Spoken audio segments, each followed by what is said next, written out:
Hello మామా, మా village కి వినాయకుడికి వచ్చిన రెండో రోజు సైలెంట్ గా ఎలా ఉంటాం మీరే చెప్పండి. అందుకే రోజంతా వినాయకుడి దగ్గరే టైం స్పెండ్ చేస్తున్నాము. ఇలా చేస్తప్పుడు ఒక ముసలైన అయితే వచ్చారు. కొద్దిగా మాల అయితే పడున్నది. వాళ్ళతో కొద్దిగా పాటలు పాడి డాన్స్ అయితే చేసాము. మా ఫ్రెండ్స్ గా నేనైతే ఫుల్ హ్యాపీ మామ. వినాయకుడు రాగానే నైట్ కి ఆర్తి టైం లో ప్రసాదం అయితే ప్లాన్ చేసాము. దానికోసమే ఈ హడావడి అంతా. ప్రసాదం రెసిపీ ఏంటంటే పులిహోర మామ. మేమైతే గ్యాస్ పట్టుకొని వచ్చి అలిసిపోయాం మామ.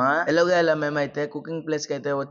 కుక్కర్ ఎవరు అనుకుంటున్నారా? అబ్బే స్పెషల్ గా ఎవరు లేరు మామ. మా విలేజ్ వాళ్ళే అందరు కలిసి చేస్తున్నాము. సారీ మామ, వీడియో పెట్టడం లేట్ అయింది. ఎందుకు లేట్ అయింది తెలియాలంటే దీని ముందు వీడియో చూడండి మామ. టాపిక్ వస్తే వాళ్ళు గ్రోసరీ తెచ్చే లోపట మేమైతే అగ్గి అయితే పెట్టేసాం మామ. రైస్ కూడా కుక్ అయిపోయింది మామ. బ్యాక్గ్రౌండ్ లో ఏం సౌండ్ వస్తే సారీ మామ, అది ముందు ముందు సరిపోతుంది మామ. చాలా మంది వీడియోస్ చూస్తున్నారు మామ. ఫాలో ఇంకా సబ్స్క్రైబ్ కొట్టండి మామ. లేట్ ఎందుకు మామ.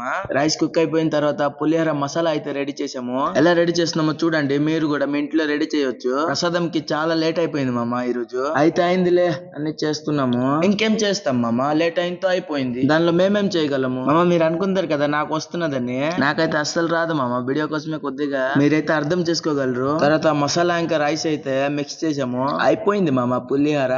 అంతేమీ ఆడలేదు, సింపుల్. వినాయకుడికి అయితే ప్రసాదం పెట్టేసి ఊరంతా ప్రసాదం పంచేసాం మామ. నెక్స్ట్ వీడియో న్యూ ప్రసాదంతో మీ ముందు ఉంటాము. వీడియో ఎంతవరకు చూసినందుకు థ్యాంక్స్ మామ.